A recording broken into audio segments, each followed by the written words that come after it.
Bien, primero de todo vamos a hablar de qué es la tunelización de protocolos, ¿vale? Esto es algo que puede que muchos de vosotros hayáis escuchado.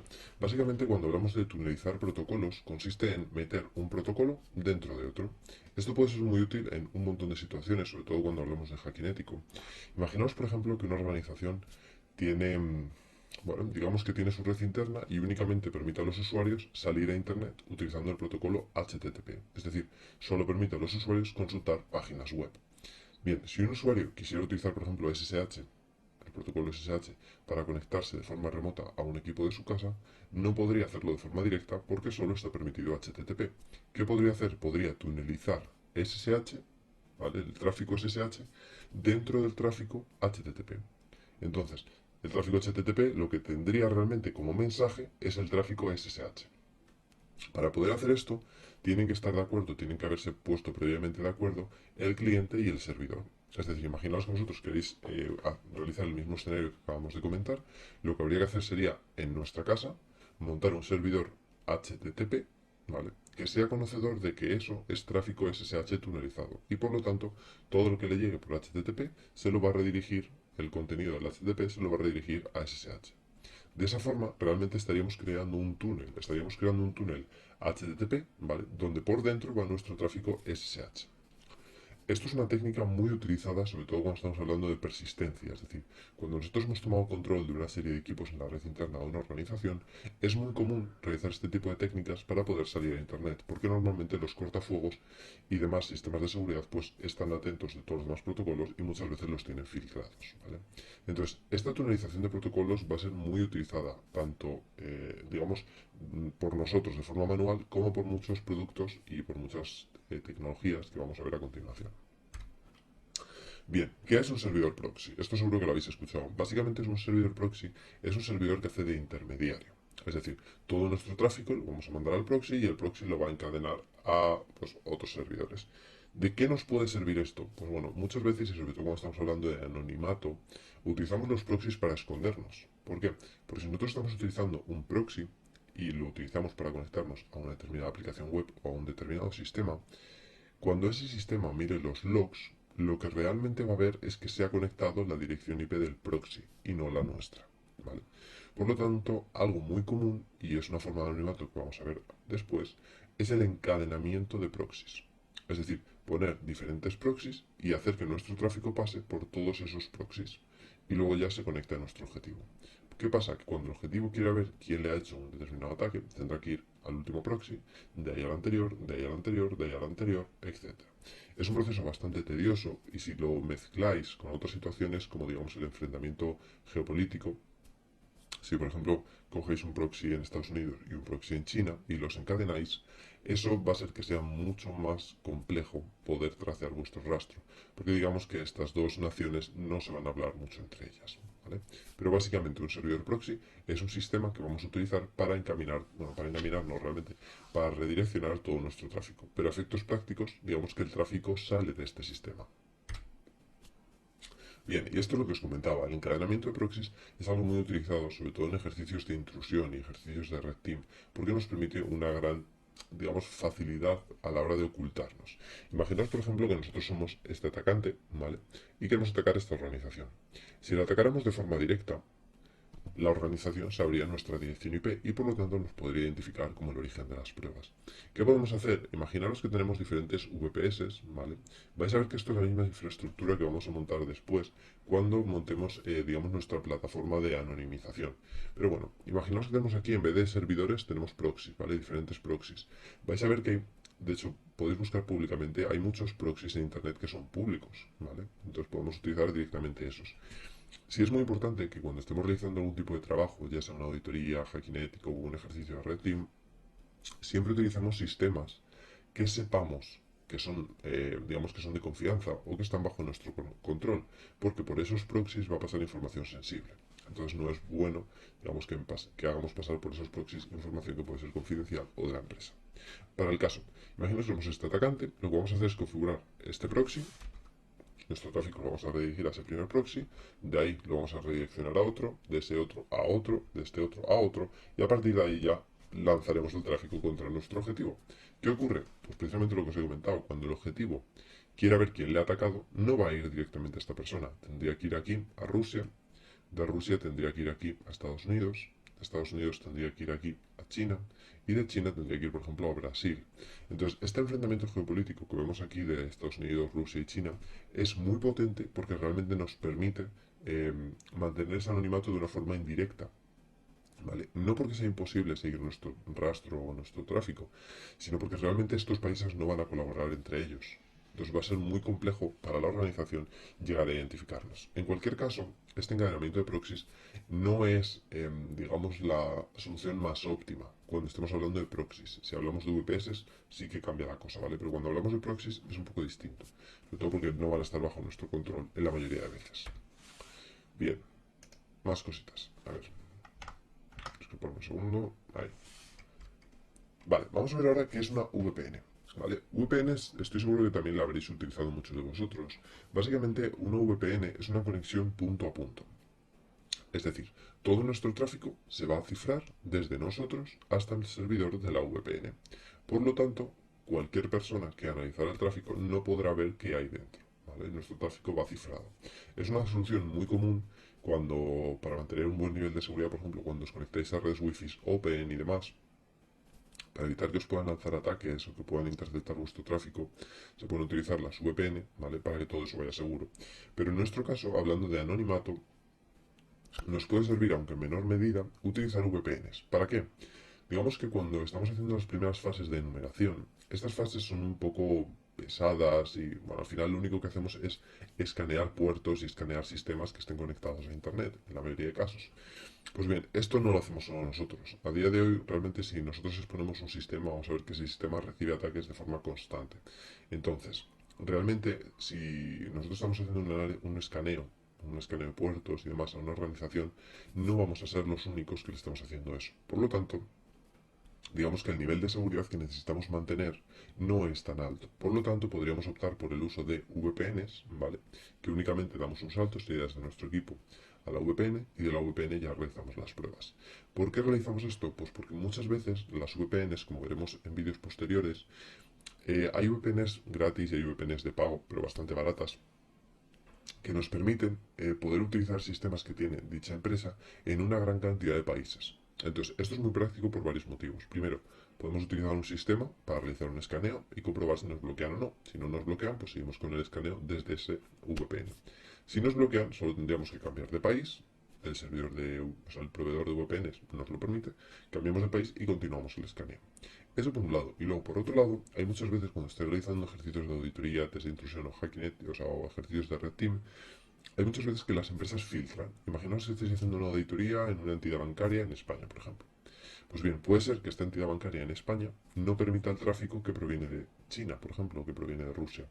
Entonces es muy importante también utilizar este tipo de VPNs para realizar escaneos tanto desde el país que se esté auditando, por ejemplo, como desde otro país y comprobar si hay algún tipo de diferencias. ¿Vale? Pero en cualquier caso también nos puede servir para, como comento, ser un poco anónimos a la hora de realizar la enumeración. Bien, por otro lado tenemos las redes de anonimización, ¿vale? Estas realmente ya sí que aportan un mayor nivel de anonimización. Por ejemplo, tenemos diferentes redes, como pueden ser Tor, Freenet o I2P, ¿vale? Son de las más conocidas, aunque hay algunos tipos de diferencias entre ellas. Básicamente son redes, sobre todo Tor, que es en la que nos vamos a centrar durante este módulo, que lo que nos van a permitir es que nuestro tráfico vaya cifrado, por lo tanto se va a mantener ese nivel de seguridad, y luego va a hacer uso de una infraestructura que realmente permite ser anónimo en Internet, ¿vale? Siempre teniendo en cuenta algunos pequeños detalles. Entonces vamos a ver estas redes. Primero, estas redes tienen diferentes tipos de objetivos según el uso que, digamos, según la persona que lo esté utilizando o cuál sea su objetivo. Por ejemplo, para usuarios generales es realmente útil a la hora de mantener tanto el anonimato como la privacidad. Es decir, realmente, si no queremos que analicen cuál es nuestro comportamiento o no queremos que sepan nuestra dirección IP y demás, pues es totalmente factible, siempre y cuando, ¿vale? Digamos que no hagamos nada que realmente sea muy importante. Es decir, si realizáis un ataque, o si un atacante utilizara Tor para realizar un ataque realmente gordo y hubiera utilizado Tor, ¿vale? Puede ser que le llegaran a pillar. ¿Por qué? Porque, por ejemplo, Tor tiene una serie de digamos, debilidades. Y una de ellas es que, por ejemplo, el nodo de salida, que ahora explicaremos lo que es capaz de ver todo el tráfico en claro. Entonces no sabe a quién pertenece de forma directa ese tráfico, pero sí que puede ver el tráfico en texto claro. Luego, imaginaros, en el caso de las personas que residen en otros países, que son países oprimidos, en este caso, también es muy común utilizar redes como Tor, Freenet o I2P para poder salir a Internet, obtener información, digamos, enviar información de cómo está el país en ese momento, etcétera, porque es una forma de mantener el anonimato y de que no les pillen, ¿vale?, en ese país que es oprimido. Y por otro lado, es muy utilizado por cibercriminales. Al final estamos hablando de anonimato. La mayoría de cibercriminales buscan el anonimato para evitar ser identificados. Entonces, bueno, veremos que las redes tienen, digamos, una serie de peculiaridades entre ellas, pero la mayoría permiten, al final, este tipo de redes es básicamente una red que se ha creado dentro de Internet. Entonces, para entrar necesitas instalarte este software y estas redes realmente cuando estás dentro, digamos, te permiten el anonimato de forma completa, es decir, no almacenan logs, no permiten el anonimato completo. Entonces, esto lo que nos va a permitir es nosotros podríamos, por ejemplo, levantar un servicio de venta de droga, ¿vale? Y al final es muy complicado tirar ese sistema, porque nadie sabe dónde está. A la vez, si, por ejemplo, la policía hackeara este sistema, tampoco tendría forma de identificar quiénes están conectando a esta red, ¿vale? Entonces, digamos que este tipo de redes pone muchas trabas, tanto a, digamos, la forma legal como para la parte ilegal. Pero bueno, es muy utilizada, en nuestro caso lo utilizaremos sobre todo para mantener el anonimato cuando realizamos los escaneos de red. Bien, vamos a hablar ahora de Tor. Tor, como os he comentado, va a ser la red de anonimización por excelencia, es de las más conocidas hoy en día. Realmente permite un buen nivel de anonimato y un buen nivel de seguridad. Y bueno, para ciertas cosas es muy interesante. Tenemos aquí la estructura que podría seguir. Este es un ejemplo, pero la imagen se explica bastante bien. Imaginaos que nosotros somos este, ¿vale? De hecho, luego haremos la prueba de instalar Tor en un entorno Windows y en un entorno Unix. Entonces, imaginaos que somos este cliente que normalmente navegaría por Internet y llegaría de forma directa al destino. ¿Qué podemos hacer? En vez de navegar por Internet, podríamos configurar nuestro equipo para pasar por Tor. Esto significa que nos vamos a conectar a un sistema que está expuesto en Internet, ¿vale? Y este sistema nos va a meter en una red interna que tiene. Y nos va a empezar a encaminar el tráfico por nodos intermedios. Entonces, a este nodo se le denomina nodo de entrada. Estos serían nodos intermedios, que normalmente no hay uno, sino que hay muchos, y ninguno de estos nodos almacena información de logs. Por lo tanto, si nosotros hiciéramos un ataque entero y luego la gente, o a quienes lo hayamos realizado, quisiera analizar qué es lo que ha pasado, cuando llegue este equipo se va a encontrar que no tiene logs, y en el caso de que tuviera algo, este equipo no va a tener logs. Por lo tanto, digamos que es prácticamente imposible recuperar cuál ha sido la trazabilidad del tráfico que hemos enviado. Entonces, a estos se les consideran nodos intermedios, son servidores que están conectados a la red Tor y por los que pasará nuestro tráfico, siempre de forma cifrada, ¿vale? Luego veremos en la siguiente diapositiva cómo se cifra. Y al final, una vez hemos recorrido todos los nodos intermedios, llegaremos a un último nodo, que es el nodo de salida. Este nodo será el que, disculpad, volverá a encaminar nuestro tráfico por Internet. Pero, aunque no esté cifrado por Tor, todo este tráfico ya no se nos podrá identificar con nosotros. Será un tráfico que se puede llegar a saber que ha salido de la red Tor, pero no habría manera de identificar quién ha mandado ese tráfico. Entonces vamos a ver ahora realmente las capas de cifrado. Esta imagen que veis aquí realmente describe muy bien cómo va el mensaje. Es decir, imaginaos que vosotros tenéis un mensaje, esto de aquí, ¿vale? Normalmente este mensaje sería enviado desde aquí directamente hasta aquí. Y por lo tanto cualquier persona podría ver su contenido. Pues bien, en el caso de Tor lo que se hace es que este mensaje se va a cifrar con tantas capas como routers haya, ¿vale? Imaginaos en este caso tenemos 3 capas de cifrado, por lo tanto este mensaje se va a cifrar, luego este mensaje cifrado se va a volver a cifrar y este mensaje cifrado se va a volver a cifrar, ¿vale? Esto lo va a utilizar o lo va a hacer para cuando nosotros configuremos nuestro cliente Tor, lo vamos a configurar y vamos a tener las claves para poder cifrar tantos nodos como por los que vayamos a pasar. Entonces, antes de enviar el tráfico, verificamos cuántos nodos vamos a tener y en base a eso ciframos nuestro tráfico X veces y todo con claves diferentes. Entonces en este caso también tenemos 3, por lo tanto nuestro mensaje se cifraría 3 veces, se mandaría cifrado, este equipo quitaría la primera capa de cifrado, este equipo quitaría la segunda capa de cifrado y este equipo quitaría la tercera capa de cifrado. Por lo tanto aquí el mensaje ya estaría descifrado y podría salir a internet hacia su destino. Entonces, el problema que os he comentado antes de que el último nodo es capaz de ver el tráfico en claro es porque realmente si este nodo estuviera controlado por un atacante, por un criminal o por lo que fuera, podría utilizar un sniffer, que ya hemos visto que son software que permite la captura de tráfico, para capturar todo el tráfico en texto claro que sale del equipo, ¿vale? Entonces, puede que este tráfico os identifique o puede que no. Por eso me refería a que si vais a utilizar redes de anonimización, no las utilicéis para algo que os identifique. ¿Por qué? Porque, disculpad, si os estáis conectando a Facebook y este último usuario está capturando el tráfico, podría ver vuestro tráfico y podría identificaros, ¿vale? Y podría obtener vuestros datos. Entonces, utilizarlo solo para acciones que realmente requieran de ser anónima. Por ejemplo, un escaneo de red cuando estamos haciendo un ejercicio de intrusión. Pues bien, este es el funcionamiento principal de Tor. Luego tenemos otras redes de anonimización que realmente no se suelen denominar de anonimización, sino que se suelen denominar como la Deep Web o sobre todo la Dark Net, ¿vale? Son Darknets, ¿vale? Se suele denominar Dark Web, ¿vale? Básicamente es como una red más oculta. Pues bien, ¿qué les diferencia? Tenemos por un lado Freenet, ¿vale? La diferencia principal de Freenet y de Tor es que Freenet no es una red dentro de Internet que nos permita anonimato, sino que es una red dentro de Internet que nos va a permitir acceder a esa red, digamos que sería muy parecido a Tor, pero sin llegar a hacer la última parte. Es decir, sería una red en la que nosotros podemos configurar nuestro equipo para entrar y una vez estamos dentro podremos navegar por la red. Pero no vamos a poder utilizar ningún equipo para volver a salir a Internet. Por lo tanto, Freenet no nos va a permitir realmente navegar por Internet, sino que nos va a permitir acceso a una red, digamos, oculta.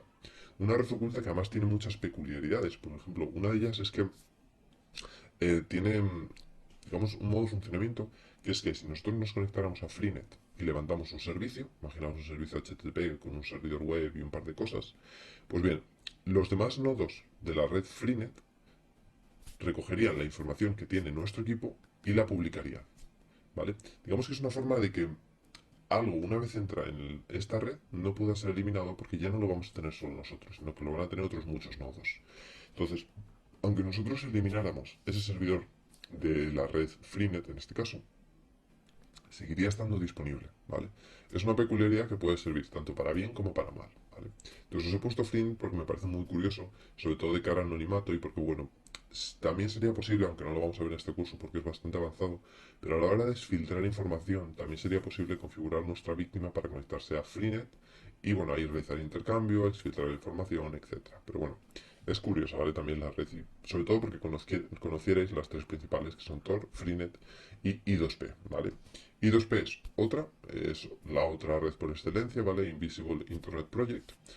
Y básicamente es prácticamente igual que Freenet, ¿vale? Digamos, tiene ciertas diferencias, pero realmente va a hacer lo mismo. Es una red que está dentro de Internet, que vamos a poder conectarnos a ella para, digamos, ser anónimos dentro de esa red, pero no nos va a permitir navegar por Internet. Así que bueno, sí os recomiendo que probéis, ¿vale? Bueno, vamos a ver en los vídeos siguientes un poco cómo utilizar todas estas herramientas, pero bueno, sobre todo nos vamos a centrar en Tor, ¿vale? Porque al final es realmente lo que vamos a utilizar para la ejecución de ejercicios de intrusión.